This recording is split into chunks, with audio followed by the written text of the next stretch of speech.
नमस्कार, हम अनु दुबे सबन माई, चाची, दादी और अपन बड़की बहिन लोग के गोड़ छुके प्रणाम करतनी। आज हम रउआ सभे के कहला पर जितिया कथा के ऊपर एगो बड़ा सुंदर गीत लेके आइल बनी। लेकिन ओकरा से पहले रउआ सबसे निहोरा बा कि हमार ई चैनल के रउआ सब सब्सक्राइब कर दी। आई सुनल जाओ जितिया के गीत।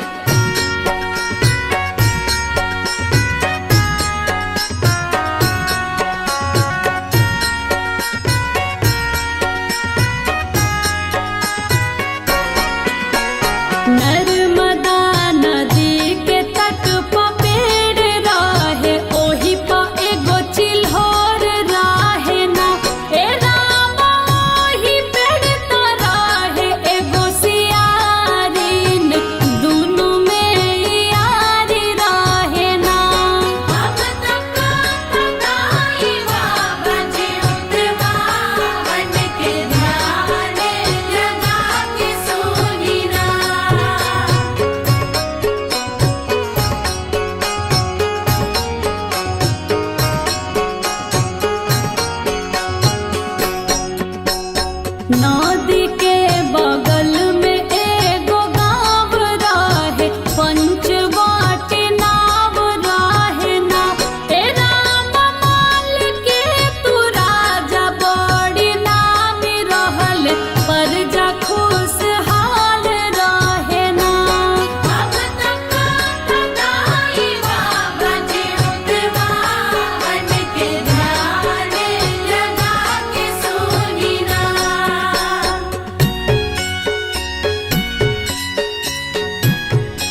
शील बड़ बेटी रहली नाम शीलवती रहना। ए राम सियारी न छोट बेटी भइली कपूरवती नाम रहना। भगत कथा गाई बाबा चितवावन के ध्यान लगा के सुनिना।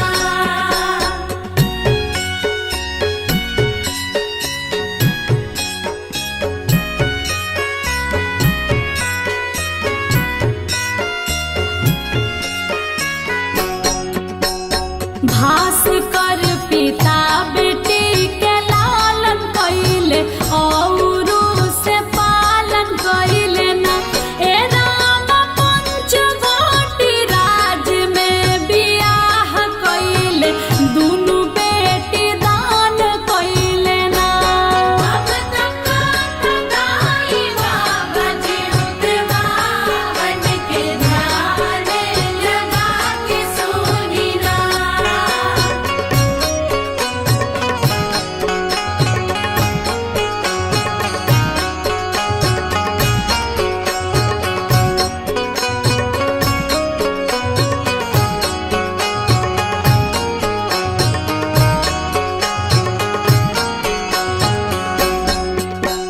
शीलवती के शादी बुद्धि सेन से त कपूरवती के माल के तुना।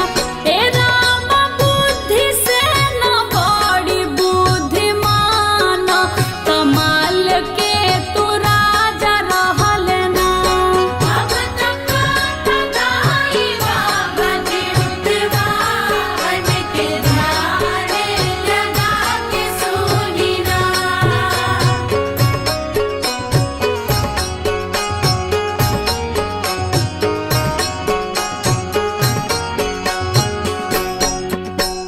शीलवती के साथ पुत भइले दिनो दिन से आन भइले ना।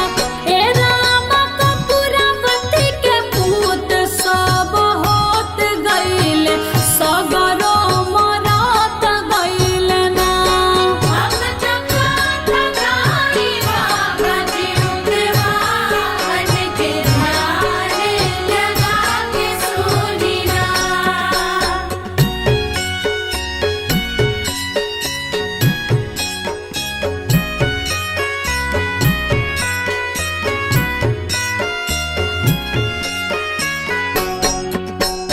शीलवती के